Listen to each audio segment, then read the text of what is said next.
Hello everyone, welcome back to my channel. This is Pramila Yadav. CDP master series में आपका फिर से स्वागत है। सीडीपी मास्टर सीरीज़ में हम हर एक एग्ज़ाम को कवर कर रहे हैं, चाहे वो किसी भी स्टेट का टेट एग्ज़ाम हो या फिर कोई भी वनडे टीचिंग एग्ज़ाम हो, जहाँ पर भी सीडीपी पूछी जाती है, हर एक टीचिंग एग्ज़ाम को हम इसमें कवर करके चल रहे हैं। आपको बस इतना करना है, आप कोई भी एग्ज़ाम की प्रिपरेशन कर रहे हैं, चाहे वो सीटेट हो, चाहे वो एचटेट हो, चाहे वो रीट हो, चाहे वो DSSS हो, चाहे वो केवीएस हो, कोई भी टीचिंग एग्ज़ाम हो, उसका आपको सिलेबस निकालना है और आपके सिलेबस में कौन कौन से टॉपिक दिए हुए हैं उनको आपको टिक कर लेना है और वो टॉपिक आप यहाँ से तैयार कर सकते हैं।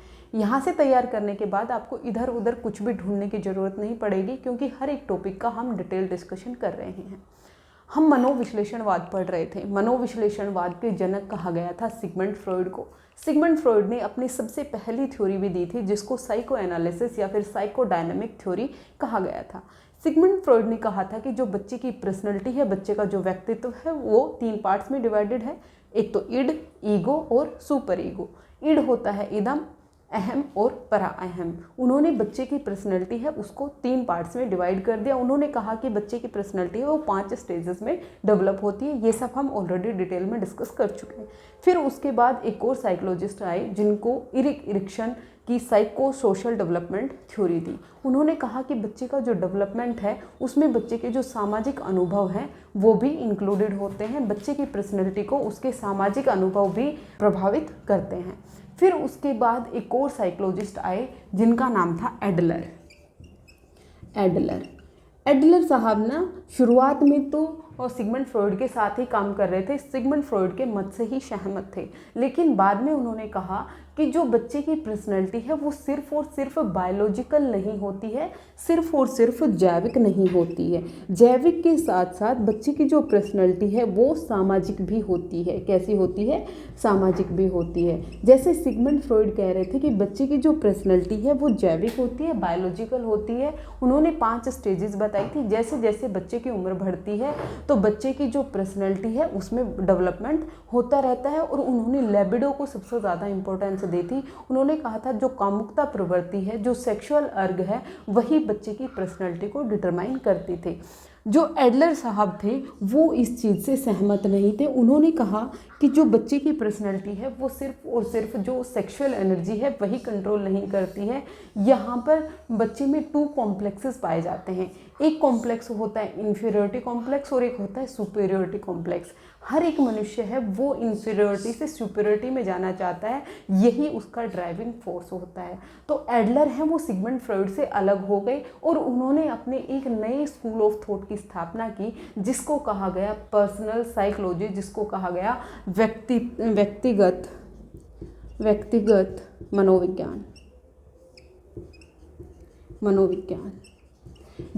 मनोविज्ञान की स्थापना की। अब जैसे हमें नाम से ही समझ में आ रहा है, व्यक्तिगत मनोविज्ञान, इन्होंने कहा कि हर एक मनुष्य है वो अपने आप में इम्पोर्टेंट होता है। एडलर साहब ने कहा कि हर एक मनुष्य है वो एक दूसरे से अलग होता है, हर एक मनुष्य है वो अपने आप में स्पेशल होता है। जैसे हम इंडिविजुअल डिफरेंसेस में ऑलरेडी पढ़ चुके हैं। इंडिविजुअल डिफरेंसेस किसके कारण होते हैं? हेरिडिटी और एनवायरनमेंट दोनों के कारण होते हैं। हर एक मनुष्य एक दूसरे से अलग होता है क्योंकि उसमें जीन्स अलग हैं, उनको अलग अलग इन्वायरमेंट मिल रहा है, अलग अलग वातावरण मिल रहा है। जिस वातावरण में वो डेवलप हो रहे हैं, जिस वातावरण में उनका विकास हो रहा है वो अलग है। तो वो बच्चे के डेवलपमेंट को प्रभावित करता है, बच्चे की पर्सनैलिटी को भी प्रभावित करता है। इसलिए हर किसी के लिए आप एक ही थ्योरी नहीं दे सकते हैं। हर एक मनुष्य की जो साइकोलॉजी है, हर एक मनुष्य की जो पर्सनैलिटी है, उसका अध्ययन होना चाहिए। इसीलिए इन्होंने अपने स्कूल ऑफ थॉट का क्या नाम दिया?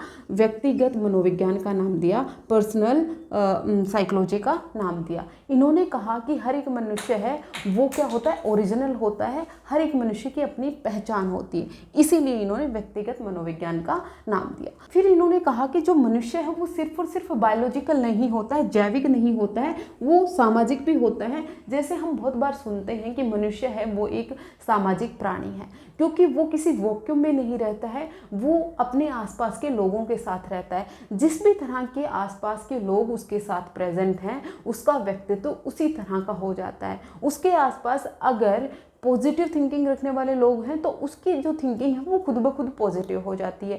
कैसे होती है? क्योंकि वो अपने आसपास के लोगों के साथ जब इंटरेक्शन करेगा, अंतः क्रिया करेगा, बातचीत करेगा, तो उनके विचार हैं वो उसमें ट्रांसफ़र हो जाते हैं। वो अपने आसपास जिन चीज़ों को होते हुए देखते हैं, नेचुरली वो चीज़ें उनके अंदर आ जाती हैं। यहाँ पर बच्चे को अपना कॉन्शियस माइंड भी लगाने की ज़रूरत नहीं होता। जैसा वो अनकॉन्शियसली धीरे धीरे अपने साथ होता हुआ देखता है, तो उसी तरह से उसकी जो पर्सनैलिटी है वो भी शेप ले लेती है। तो पहली चीज़ तो इन्होंने क्या कहा कि जो मनुष्य की पर्सनैलिटी है वो बायोलॉजिकल के साथ साथ सोशल भी है, सिर्फ और सिर्फ बायोलॉजिकल नहीं है। फिर इन्होंने कहा कि जो हर एक मनुष्य है वो एक दूसरे से अलग होता है, इसलिए जो इन्होंने स्कूल ऑफ साइकोलॉजी बनाया वो क्या था? व्यक्तिगत मनोविज्ञान की बात की। अब ये कहते हैं कि जिस भी तरह की बच्चे को इन्वायरमेंट मिलेगा, जिस तरह की माता पिता की पर्सनैलिटी होगी, जिस भी तरह की उसकी दोस्तों की पर्सनैलिटी होगी, यहाँ पर जो पीयर्स हैं, पीयर्स का मतलब होता है जो भी उसके दोस्त हैं, जो भी उनके फ्रेंड्स हैं, वो उसको पीयर की टर्म दी जाती है। जो पीयर्स हैं, जो उसके आसपास के लोग हैं, वो बच्चे की पर्सनैलिटी को, बच्चे के व्यक्तित्व को प्रभावित करते हैं। देखिए, हर एक सोसाइटी है उसका कल्चर अलग अलग होता है, संस्कृति अलग अलग होती है, और बच्चे के व्यक्तित्व को जो संस्कृति है, कल्चर है, जो सोसाइटी है, वो बहुत ज़्यादा प्रभावित करती है। जैसे हम बात करें, हमारा इंडिया है, यहाँ पर जो शराब का सेवन है वो बुरा माना जाता है। जो शराब पीता है उसे अच्छा व्यक्ति नहीं माना जाता है, उसकी पर्सनैलिटी को अच्छा नहीं माना जाता है। लेकिन जब हम यूरोप में जाएं तो यूरोप में जो वाइन लेना है, शराब का सेवन करना है, वो उनकी जो डेली की दिनचर्या है, जो डेली उनका खाना पीना है, उनके साथ ही इंक्लूडेड है। वो उनके यहाँ शराब का सेवन है वो बुरा नहीं माना जाता। उसके पीछे का कारण क्या है कि वहाँ का जो इन्वायरमेंट है, वहाँ का जो वेदर है, वहाँ का जो क्लाइमेट है वो बहुत ठंडा होता है, और उन्हें अपना जो खाना डाइजेस्ट करने के लिए वाइन की ज़रूरत पड़ती है। लेकिन हमारे इंडिया में ऐसी कोई भी प्रॉब्लम नहीं है। यहाँ का जो वेदर है उसका टेम्परेचर लो नहीं है, यहाँ पर शराब की सेवन की ज़रूरत नहीं है, इसलिए यहाँ पर शराब के सेवन को बुरा माना गया, लेकिन यूरोप में शराब के सेवन को बुरा नहीं माना गया। ये अलग अलग कल्चर की बात हुई। एक कल्चर में वही चीज़ गलत है और एक कल्चर में वही चीज़ सही है। तो जिस कल्चर में बच्चा जन्म लेगा, जिस कल्चर में बच्चे की परवरिश होगी, बच्चे की जो व्यक्तित्व है, बच्चे की पर्सनैलिटी है, वो उसी तरह से तो प्रभावित होगी। हम यूरोप की बात ना भी करें तो हमारा इंडिया की ही अगर हम बात करें तो नॉर्थ का जो कल्चर है वो अलग तरह का मिलता है, साउथ का कल्चर अलग तरह का मिलता है, ईस्ट का अलग मिलेगा, वेस्ट का अलग मिलेगा। ये किसके कारण है? जो बच्चे की संस्कृति है, जिस भी संस्कृति, जिस भी कल्चर में मनुष्य रह रहा है, तो वो बच्चे की पर्सनैलिटी को प्रभावित करता है। मनुष्य है वो सिर्फ और सिर्फ बायोलॉजिकल रूप से ही उसके व्यक्तित्व का निर्धारण आप नहीं कर सकते हैं, उसमें जो सामाजिक एस्पेक्ट है वो भी इंक्लूडेड होता है। फिर उन्होंने कहा कि जो बर्थ का जो सीक्वेंस है, मान लीजिए एक ही माता पिता हैं, उनके 3 बच्चे हैं, एक बच्चा सबसे पहले हुआ, फिर दूसरा, फिर तीसरा, जो ये बर्थ ऑर्डर है ये भी बच्चे की पर्सनैलिटी को डिटरमाइन करता है। किसको इंपॉर्टेंस दी उन्होंने? बर्थ ऑर्डर को भी इंपॉर्टेंस दी। बर्थ ऑर्डर को किस तरह से? इन्होंने कहा कि जब फैमिली में पहला बच्चा आता है, जिस पेरेंट्स को पहला बच्चा होता है उस बच्चे को पूरी अटेंशन मिलती है, उसको जो चीज़ चाहिए वो उसे ला कर दी जाती है, उसे लाड प्यार बहुत ज़्यादा मिलता है, उसकी हर एक चीज़ को पूरा किया जाता है। फिर दूसरा बच्चा आता है तो उसका जो केयर है वो उससे कम हो जाती है। फिर तीसरा बच्चा आता है तो उसकी केयर और कम हो जाती। ऐसा नहीं है कि माता पिता चाहते हैं कि उनकी केयर कम की जाए, उनको लव कम किया जाए, लेकिन ये क्या होता है, जैसे जैसे पहला बच्चा आता है तो वो पहला बच्चा होता है, सबको उसके प्रति क्रेज होता है, लेकिन जैसे दूसरा बच्चा आएगा तो उसका केयर कम होगी, तीसरे बच्चे की उससे कम होगी। तो इसके कारण क्या होता है, जब पहला बच्चा हुआ उसको सबका प्यार मिला, सबकी अटेंशन मिली, तो उसमें एक कॉम्प्लेक्स आ जाता है जिसको हम बोलते हैं सुपीरियरिटी कॉम्प्लेक्स, जो अभी हम समझने वाले हैं। सुपीरियरिटी कॉम्प्लेक्स क्या है? वो अपने आप को ही राजा समझने लगता है, उसमें जो लाइफ के प्रति पॉजिटिव रवैया है वो आ जाता है। वो मानता है कि उसे सब कुछ पता है, क्योंकि वो एज ए जैसे बड़े लोग बिहेव करते हैं ना, वैसे ही वो बिहेव करता है। और अगर सिंगल चाइल्ड है, अगर माता पिता के और बच्चे हैं ही नहीं, अगर वो सिंगल चाइल्ड है, तो उसमें सुपीरियरिटी कॉम्प्लेक्स देखने को बहुत ज़्यादा मिलता है, क्योंकि माता पिता उसकी किसी भी चीज़ को नहीं नकारते हैं, और फिर वो भी धौंस दिखाने लगता है कि मैं तो अकेला बच्चा बच्चा हूँ, मेरी ही ज़रूरतों को पूरा नहीं किया जाएगा तो फिर किसकी ज़रूरतें पूरी होंगी। वो अपने आप को सुपीरियर मानने लगता है, वो अपने आप को श्रेष्ठ मानने लगता है। लेकिन जब बीच वाला बच्चा होता है तो वो सोचता है कि बड़े वाले को बड़े के अधिकार मिल गए, छोटे वाले को छोटा वाले को प्यार मिल गया, मैं तो बीच में रह गया हूँ, ना मैं छोटा हूँ ना ही मैं बड़ा हूँ, ना तो मुझे बड़े वाले अधिकार मिले और ना ही मुझे छोटे वाले अधिकार मिले। वो अपने आप को बीच में पिसा हुआ महसूस करता है। और जो सबसे छोटा होता है वो चाहे कितना भी बड़ा हो जाए वो हमेशा छोटा ही रहता है। जब भी वो कोई काम करने की कोशिश की जाएगी तो ये कहा जाएगा कि नहीं, तुम्हारे जो बड़े बहन भाई हैं वो कर लेंगे, तुम रहने दो। चाहे वो कितना भी बड़ा हो जाए वो हमेशा उसे छोटे की तरह ही देखा जाता है। तो उसमें इन्फीरियरिटी आ जाती, उसमें हीनता की भावना आ जाती है कि मैं तो कुछ कर ही नहीं सकता हूँ। तो जो एडलर हैं उन्होंने दो तरह के कॉम्प्लेक्सेस की बात की। कौन कौन से? एक तो हीनता आती है जिसको हम इन्फीरियरिटी बोलते हैं, और दूसरा सुपीरियरिटी होती है जिसको क्या बोलते हैं? श्रेष्ठता बोलते हैं। ये दो चीज़ें हैं वो हर एक मनुष्य में जन्मजात पाई जाती हैं। हीनता और श्रेष्ठता की भावना है वो हर एक मनुष्य में जन्मजात पाई जाती है, बाय बर्थ होता है। लेकिन जिस तरह की सोसाइटी में वो आया, जिस तरह की सोसाइटी में उसका डेवलपमेंट हुआ, तो जो इन्फीरियरिटी है वो आगे विकसित होती है या सुपीरियरिटी विकसित होती है, ये कौन डिटरमाइन करेगा? उसका समाज डिटरमाइन करेगा, उसका इन्वायरमेंट डिटरमाइन करेगा। अगर बच्चे के पॉजिटिव एस्पेक्ट को लेकर चला जाए, बच्चे की हर एक चीज़ का ध्यान रखा गया तो उसमें श्रेष्ठता विकसित हो जाती है। लेकिन अगर उसे हर चीज़ में हीन फील कराया गया तो उसमें क्या आ जाती है? हीनता आ जाती है, इन्फीरियरिटी आ जाती है। अब हर एक मनुष्य है वो सुपीरियर होना चाहता है, श्रेष्ठ बनना चाहता है। आपने अपने आसपास के लोगों को भी देखा होगा या हम खुद भी श्रेष्ठ बनने की कोशिश करते हैं, सुपीरियर बनने की कोशिश करते हैं। अब ये सुपीरियरिटी आती कहाँ से? श्रेष्ठता का मतलब क्या है?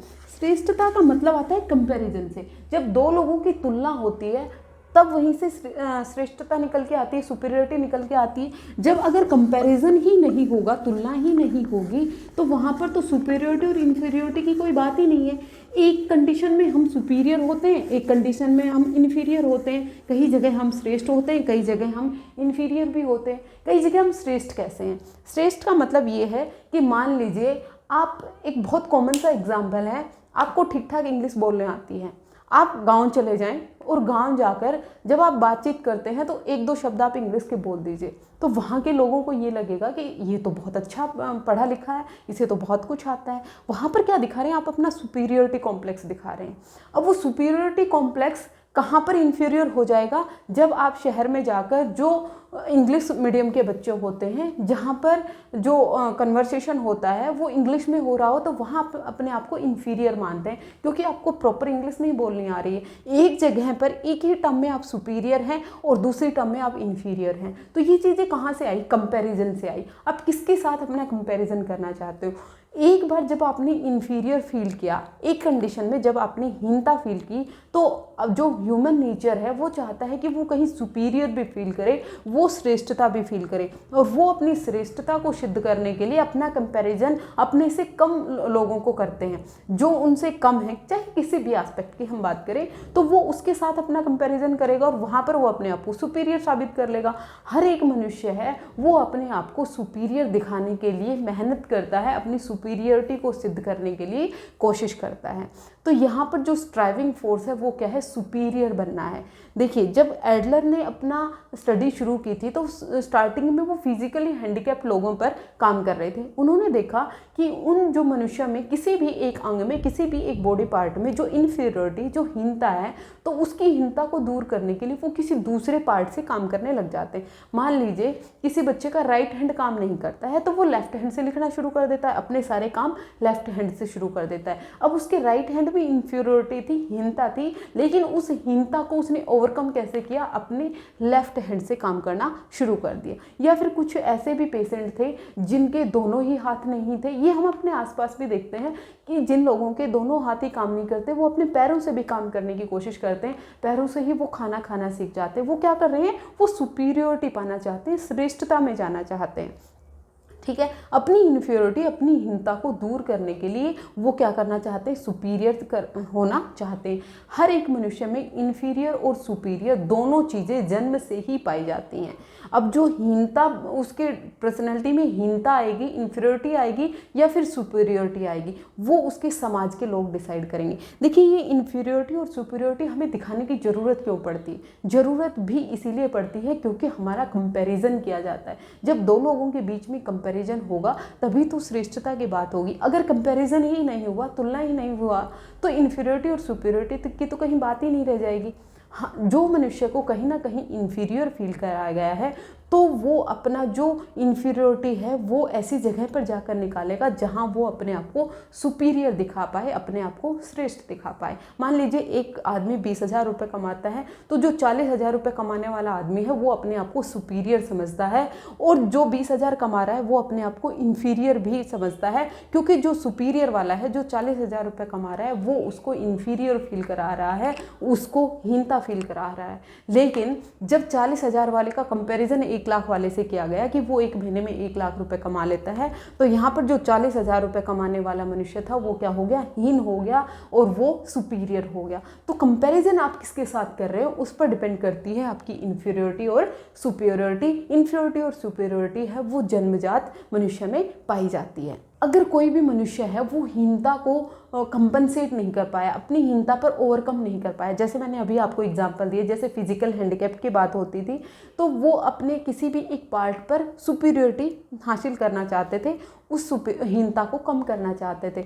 अगर किसी ने हीनता को अपने को दबा लिया, कंट्रोल कर लिया तो बहुत अच्छी बात है, लेकिन अगर वो अपनी हीनता को कंट्रोल नहीं कर पाया तो उसमें क्या आ जाता है, इन्फीरियरिटी कॉम्प्लेक्स आ जाता है। और ये जो इन्फीरियरिटी कॉम्प्लेक्स एक बार किसी भी बच्चे में आ गया वो जीवन पर्यंत रहता है, वो कभी नहीं निकलता है। आपने देखा होगा कुछ लोग हैं वो अपने आप को हमेशा ही कमतर आंकते हैं, उनको लगता है कि वो तो किसी लायक नहीं है, वो कुछ भी नहीं कर सकते हैं, वो हमेशा अपने आप को हीन समझते हैं, उनमें इन्फीरियरिटी कॉम्प्लेक्स आ जाता है, वो समझते हैं कि वो कोई भी काम करने लायक नहीं है। और ये जो इन्फीरियरिटी पैदा हुई, ये किसने पैदा की, समाज ने पैदा की, सोसाइटी ने पैदा की। जिस तरह की समाज में वो रह रहा है, जिस तरह की सोसाइटी में रह रहा है, ये हर एक समाज में होता है। जहाँ पर भी कंपैरिजन होगा तो ये इन्फीरियरिटी है, ये जन्मजात तो होती है, लेकिन उसको बढ़ावा कौन दे रहा है, हमारा समाज दे रहा है, हमारी सोसाइटी दे रही है। अगर सोसाइटी ने बच्चे की इन्फीरियरिटी को बढ़ावा नहीं दिया होता तो उसमें इन्फीरियर कॉम्प्लेक्स है वो कभी पैदा ही नहीं होता।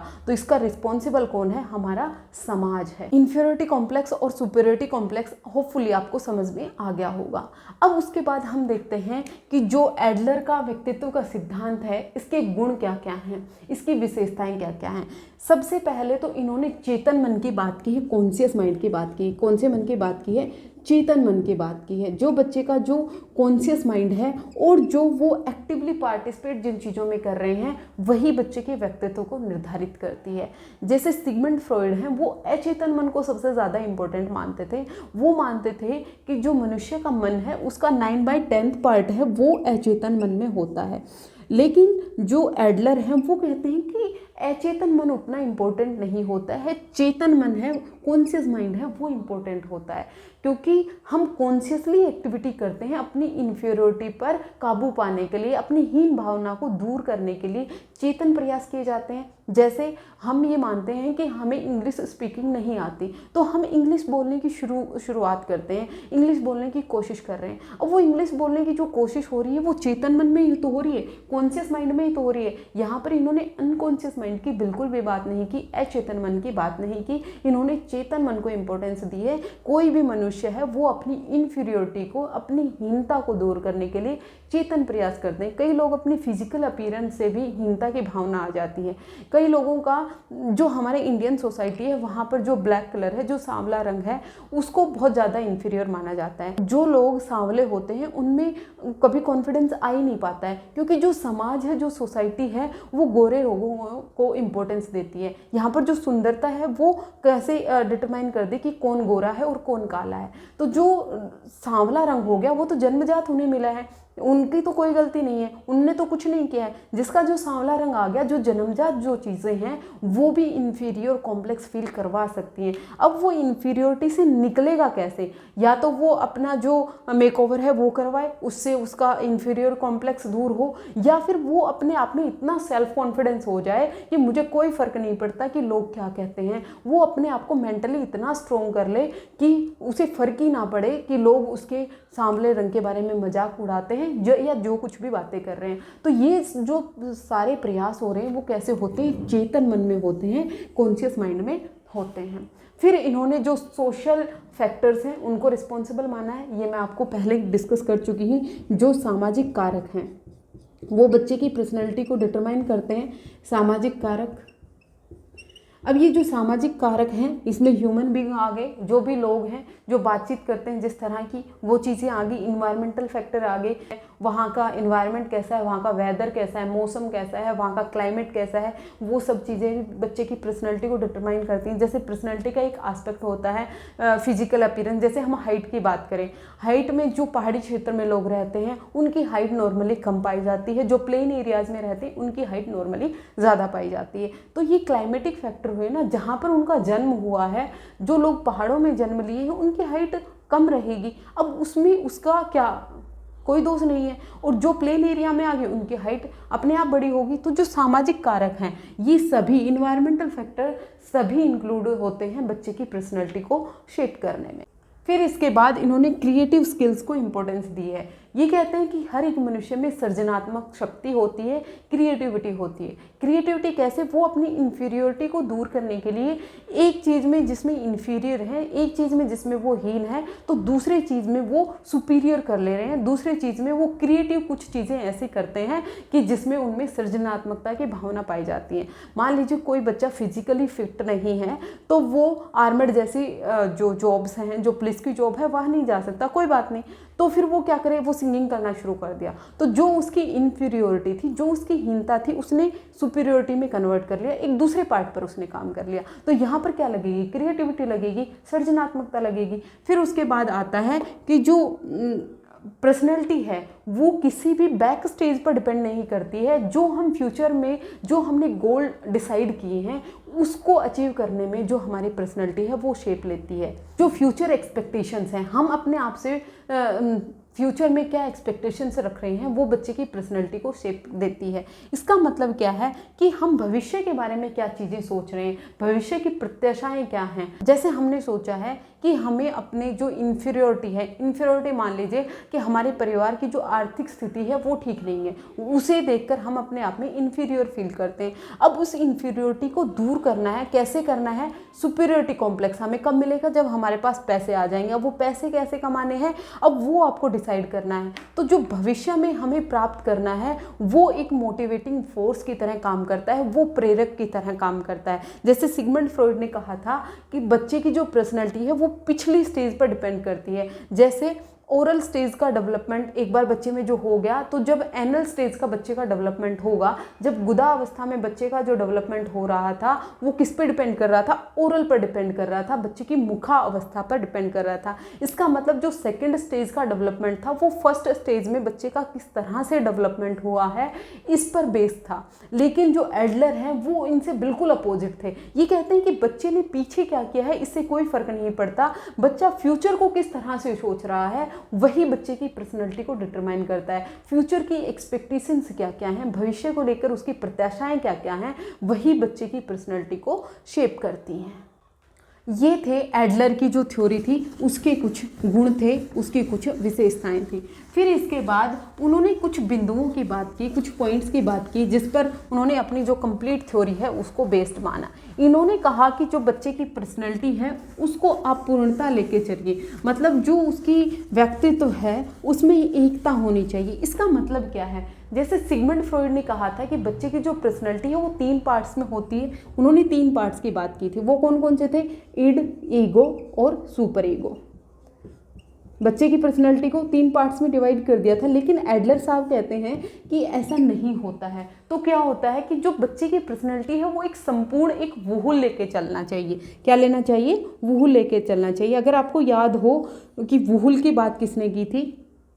वूहल की बात गेस्टाल्टवादी करते हैं। गेस्टाल्टवादी कहते हैं कि जो बच्चे की पर्सनैलिटी है या फिर जो मनुष्य का जो माइंड है वो संपूर्ण को एक बार देखता है, पूर्ण से अंश की तरफ देखता है। वही एडलर ने कहा। एडलर ने कहा क्या कहा कि जो बच्चे की पर्सनैलिटी है उसको संपूर्ण रूप से देखना चाहिए। उसके जो पर्सनैलिटी के पार्ट हैं उनको आप क्लियर कट क्लासीफाई नहीं कर सकते हैं, जैसे सिगमंड फ्रॉइड ने कर दिया था। मतलब एडलर साहब ने सिगमंड फ्रॉइड की जो थ्योरी थी उसको क्रिटिसाइज किया है। तो इन्होंने क्या कहा, संपूर्ण की बात की कि जो मनुष्य का व्यक्तित्व है, मनुष्य के व्यक्तित्व में सारी चीज़ें इंक्लूडेड होती हैं, चाहे उसका फिजिकल अपीयरेंस हो, वो दिखने में कैसा है, वहाँ से लेकर वो बातचीत किस तरीके से करता है, उसकी थिंकिंग किस तरह की है, उसका जो इमोशनल इंटेलिजेंस है वो किस तरह का है, उसका इमोशनल डेवलपमेंट किस तरह का है, उसका मोरल डेवलपमेंट कैसा है, वो लोगों के साथ ईजिली एडजस्ट हो पाता है या नहीं हो पाता। ये इतने सारे फैक्टर सब मिलाकर बच्चे के व्यक्तित्व बनाते हैं, बच्चे की पर्सनैलिटी का निर्माण करते हैं। इसलिए बच्चे की जो पर्सनैलिटी की अगर आपको स्टडी करनी है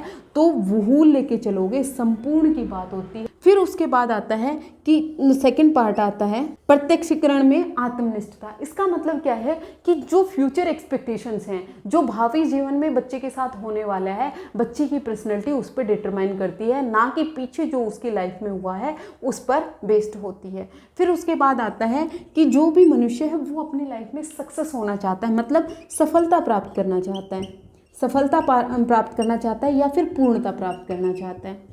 हर एक मनुष्य वो अपने आप में सफलता प्राप्त करना चाहता है। हर एक मनुष्य के लिए जो सफलता है वो अलग अलग मीनिंग होता है।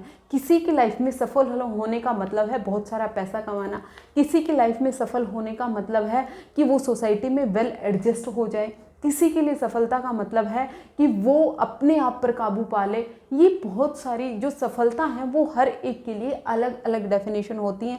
हर एक मनुष्य जो उसने गोल बनाए हैं, जो उसने लक्ष्य निर्धारित किए हैं, उसको पाने के लिए, सफलता को पाने के लिए, पूर्णता को पाने के लिए कोशिश करता है। और वही पूर्णता को पाना, सफलता को पाने के पीछे जो ड्राइविंग फोर्स है वही बच्चे की पर्सनैलिटी को डिटरमाइन करता है। मतलब हर एक मनुष्य है वो अपनी लाइफ में सफल होना चाहता है, अपनी लाइफ में पूर्णता को प्राप्त करना चाहता है। जैसे कोई भी मनुष्य है वो पैसे प्राप्त करना चाहता है कि उसकी लाइफ का अंतिम गोल ये है कि उसे अपनी लाइफ में बहुत सारा पैसा कमाना है, तो वो उस पैसा कमाने के पीछे मेहनत करता है। तो ये क्या है, पूर्णता है।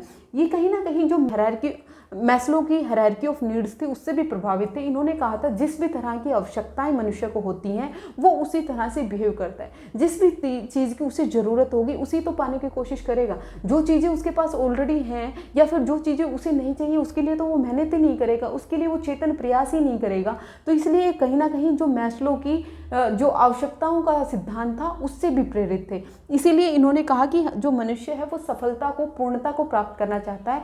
हर एक मनुष्य के लिए जो पूर्णता का मीनिंग है वो अलग अलग हो सकता है। फिर उसके बाद आता है सामाजिक अभिरुचि, मतलब जो सोशल एक्सपेक्टेशन होती हैं। सामाजिक अभिरुचि में क्या आता है, ये कहते हैं कि जो सामाजिक अभिरुचि है वो मनुष्य में जन्म से पाई जाती है। सामाजिक अभिरुचि मतलब जो मनुष्य है वो जन्म से ही सोशल होता है। जैसे ही बच्चे का जन्म हुआ तो वो सोशल हो गया, लेकिन सामाजिक अभिरुचि का जो डेवलपमेंट है, जो विकास है, वो कब होगा, जब वो अपने आसपास के लोगों के साथ इंटरेक्ट करेगा। और जो सामाजिक अभिरुचि है इसके डेवलपमेंट में सबसे ज़्यादा इम्पोर्टेंट कौन होते हैं, माता पिता होते हैं, पेरेंट्स होते हैं, माता पिता होते हैं। दूसरा उसके टीचर्स होते हैं, अध्यापक होते हैं और उसके पीयर्स होते हैं, उसके दोस्त होते हैं। ये बच्चे में जो सामाजिक अभिरुचि है उसको डेवलप करने के कारक होते हैं। जिस भी तरह की माता पिता की पर्सनैलिटी है, जो भी चीज़ें माता पिता बच्चे के सामने डिस्कस कर रहे हैं तो वो माता पिता क्या बच्चे की पर्सनैलिटी को प्रभावित कर रहे हैं। अगर माता पिता बच्चे में बहुत बार कंपैरिजन करते हैं, दो बहन भाई हैं, दोनों के बीच में हर बात पे कंपैरिजन होता है, वो तो तुम्हारे इतना अच्छा है, तुम इस चीज़ में अच्छे नहीं हो, वो तो उस चीज़ में अच्छा है। मतलब माता पिता हैं वो, मोस्टली माता पिता हैं वो कभी भी अपने बच्चे से संतुष्ट होते ही नहीं हैं। उनकी जो एक्सपेक्टेशंस हैं वो कभी ख़त्म ही नहीं होती हैं। अगर बच्चे ने एग्ज़ाम में 98 मार्क्स लाए हैं तो वो पूछेगा कि ये 2 मार्क्स हैं, ये कहाँ चले गए। फिर बच्चे ने ज़्यादा मेहनत की, फिर उसे 99 मार्क्स आ गए तो अब कहेगा कि ये 1 नंबर है, ये कहाँ चला गया। आपकी जो क्लास में रैंक है वो क्या है, उसने कहा कि मेरी क्लास में रैंक 2 है, तो वो कहेगा कि फर्स्ट रैंक क्यों नहीं है। हमारे तो जो पूरी पीढ़ी है उसमें ही कोई सेकंड पे नहीं आया, तुम्हें तो फर्स्ट पे ही आना है। ये बच्चे पे क्या बना दिया, मेंटल प्रेशर बना दिया गया है। यहाँ पर बच्चा सुपीरियरिटी की जगह वापस इन्फीरियरिटी में जाने लगता है। उसे लगता है यार मैं तो कुछ भी कर रहा हूँ लेकिन मेरे पेरेंट्स तो कभी सेटिस्फाई नहीं हो रहे, उनको मुझसे एक्सपेक्टेशंस इतनी ज़्यादा हैं। तो ये बच्चे की पर्सनैलिटी को प्रभावित करेंगे। उसी तरह से जो अध्यापक हैं, अध्यापक का सबसे ज़्यादा इंपॉर्टेंस किस तरह से होता है, क्योंकि बच्चे हैं वो अध्यापक के साथ बहुत ज़्यादा होते हैं। जो टॉपर बच्चा होता है उसको अप्रिसिएट किया जाता है, उसको शाबाशी दी जाती है, लेकिन जो सेकंड नंबर पे बच्चा है उसको कोई अप्रिसिएशन ही नहीं मिलता है। अगर वो 1 नंबर से भी कम रह गया तो भी उसे अप्रिसिएशन नहीं मिला, तो यहाँ पर बच्चे में क्या आ जाएगी, इन्फीरियोरिटी आ जाएगी। तो बच्चे में इन्फीरियोरिटी से बचाने के लिए इन सब का रोल है वो बहुत ज़्यादा इंपॉर्टेंट होता है।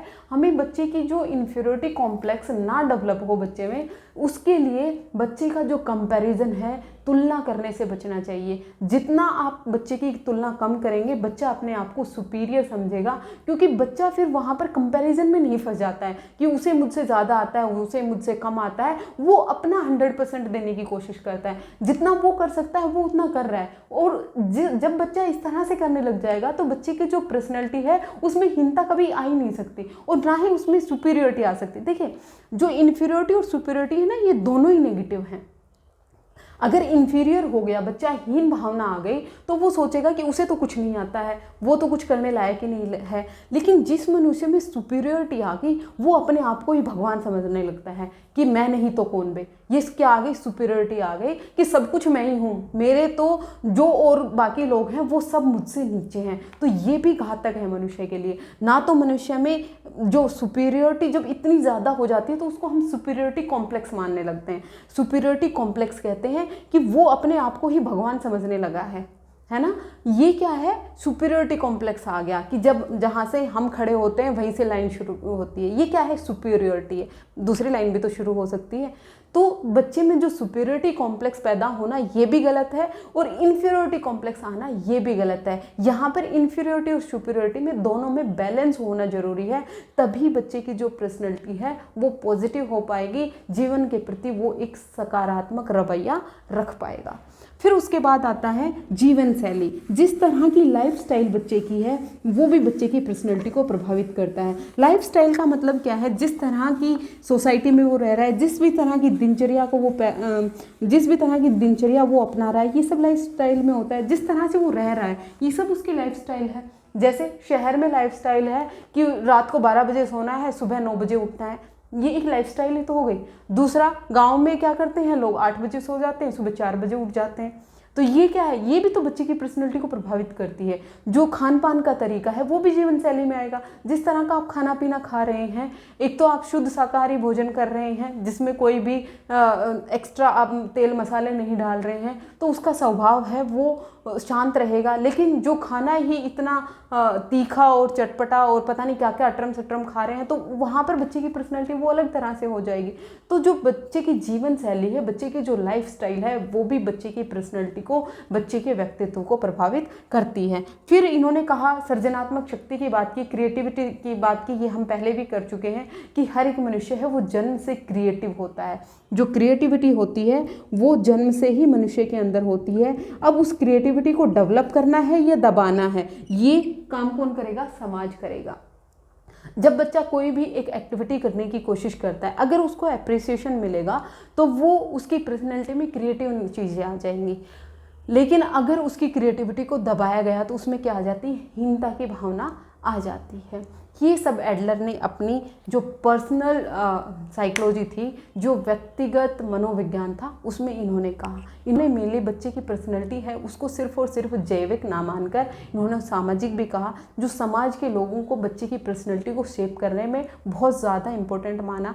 समाज में माता पिता, अध्यापक और जो पीयर्स हैं वो आ जाएंगे। बच्चे में इन्फीरियरिटी और सुपीरियरिटी है वो जन्म से पाई जाती है। हमें ये ध्यान रखना है कि बच्चे में इन्फीरियरिटी कॉम्प्लेक्स और सुपीरियरिटी कॉम्प्लेक्स ना आए, उन दोनों में वो बैलेंस बनाकर रहे, तभी उसकी जो पर्सनैलिटी है वो एक पॉजिटिव, वो एक सकारात्मक रवैया देख पाएगा जिंदगी के प्रति।